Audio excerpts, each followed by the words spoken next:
We will also build similar centers near our airports and land borders. Using our resources and those provided through donations, we will adequately equip and man these centers in the coming weeks. Already, healthcare workers across all the treatment centers have been provided with the personal protective equipment that they need to safely carry out the care they provide. Our hope and prayers are that we do not have to use all these centers, but we will be ready for all eventualities. At this point, I must recognize the incredible work being done by our healthcare workers and volunteers across the country, especially in frontline areas of Lagos and Ogun states, as well as the Federal Capital Territory.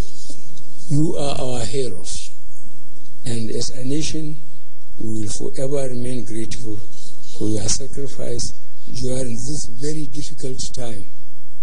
More measures to motivate our healthcare workers are being introduced, which we will announce in the coming weeks.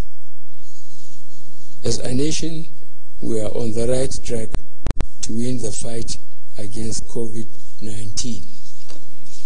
However, I remain concerned about the increase in number of confirmed cases and deaths being reported across the world and in Nigeria especially.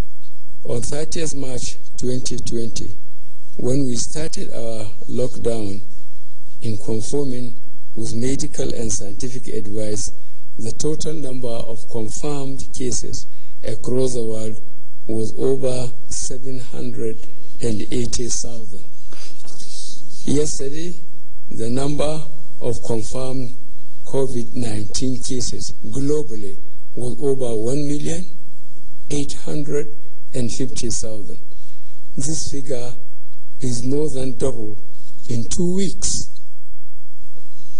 In the last 14 days alone, over 70,000 people have died due to this disease. In the same period, we have seen the health system of even the most developed nations being overwhelmed by this virus. Here in Nigeria, we had 131 confirmed cases of COVID-19 in 12 states on 30th March 2020.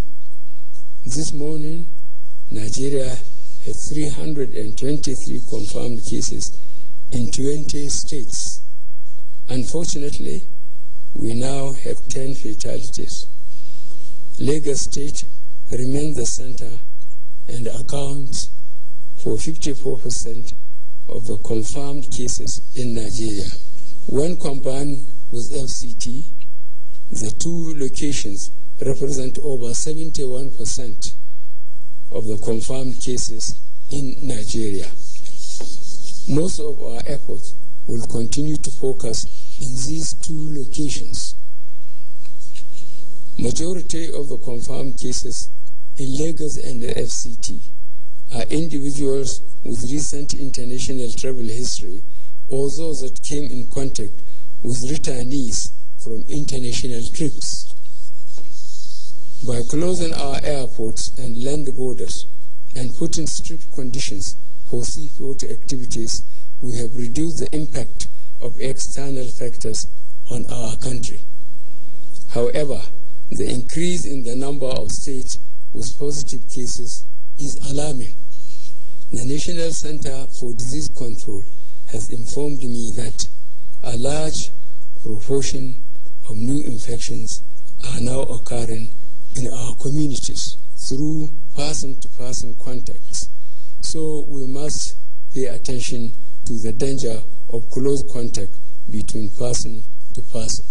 At this point, I will remind all Nigerians to continue to take responsibility for the recommended measures to prevent transmission, including maintaining physical distancing, good personal hygiene, and staying at home.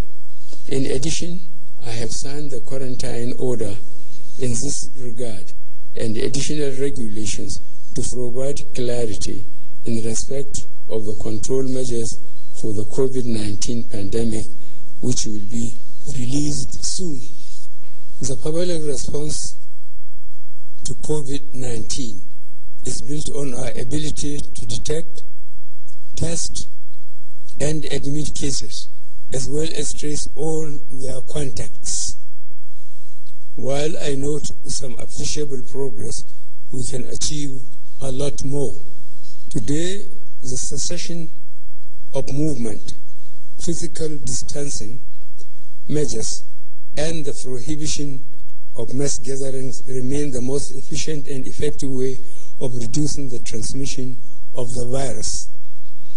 By sustaining these measures, combined with extensive testing and contact tracing, we can take control and limit the spread of the disease. Our approach to the virus remains in two steps. First, to protect the lives of our fellow Nigerians and residents living here, and second, to preserve the livelihoods of workers and business owners. With this in mind, and having carefully considered the briefings and report from the Presidential Task Force and the various options offered, it has become necessary to extend the current restriction of movement in Lagos and Ogun states, as well as the FCT, for another 14 days, effective from 11:59 p.m. on Monday, 13th of April 2020. I am therefore once again asking you all to work with government in this fight.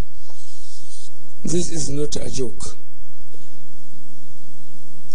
It is a matter of life and death. Mosques in Mecca and Medina have been closed. The Pope celebrated Mass on an empty St. Peter's Square. The famous Notre Dame Cathedral in Paris held Easter Mass with less than 10 people. India, Italy, and France are in complete lockdown.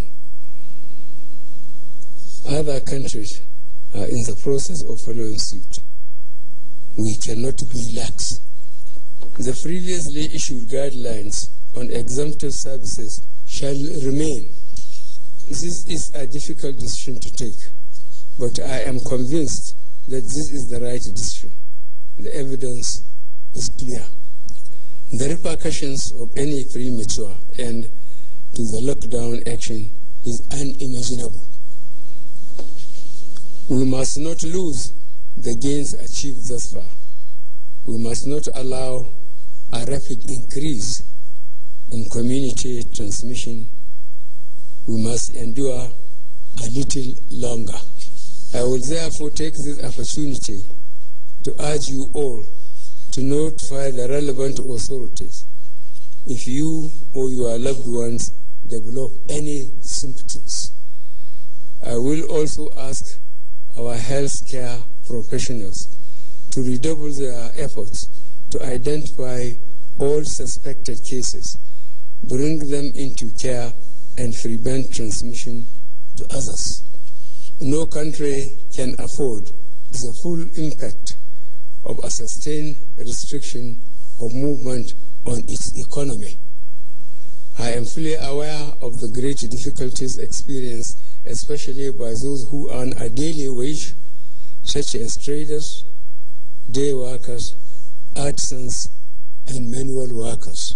For this group, their sustenance depends on their ability to go out. Their livelihoods depend on them mingling with others and about seeking work. But despite these realities, we must not change the restrictions. In the last 2 weeks, we announced palliative measures such as food distribution, cash transfers, and loans repayment waivers to ease the pains of our restrictive policies during this difficult time. These palliatives will be sustained. I have also directed that the current social register be expanded from 2.6 million households to 3.6 million households in the next 2 weeks.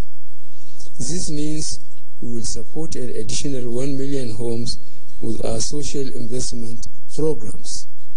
A technical committee is working on this and will submit a report to me by the end of this week.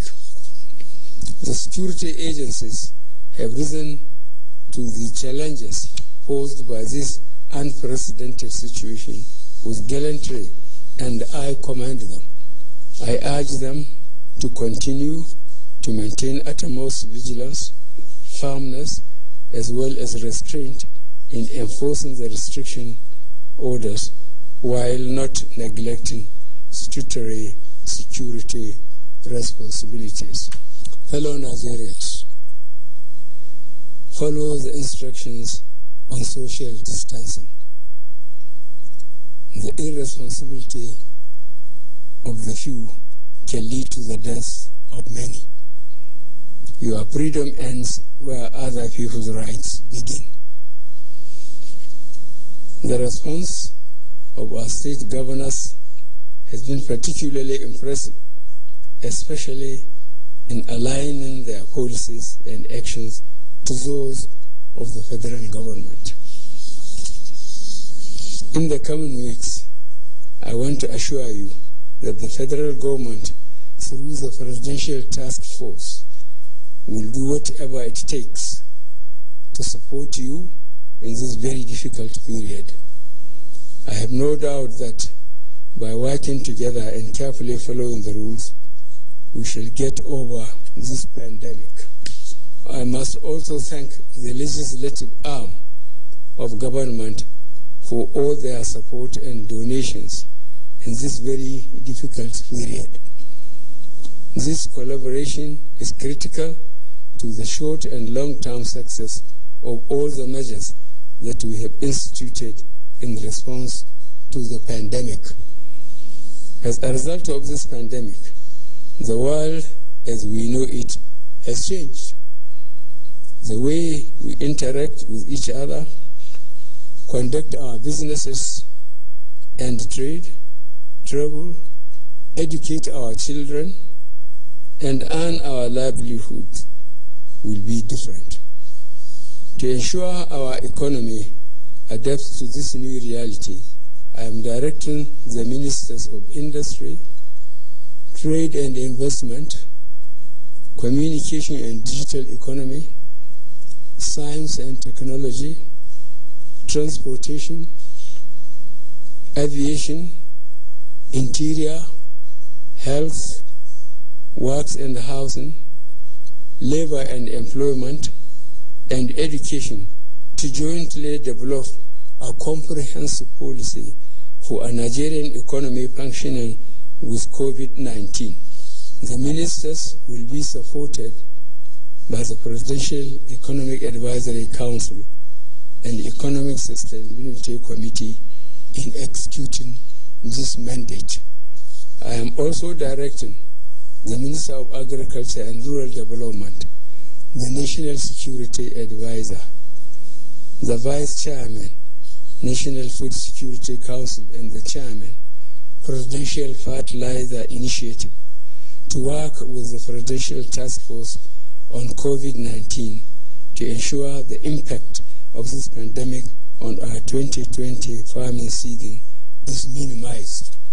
Finally, I want to thank the members of the Presidential Task Force on COVID-19 for all their hard work so far. Indeed, the patriotism shown in your work is exemplary and highly commendable. Fellow Nigerians, I have no doubt that by working together and carefully following the rules, we shall get over this pandemic and emerge stronger in the end. I thank you all for listening, and may God bless the Federal Republic of Nigeria.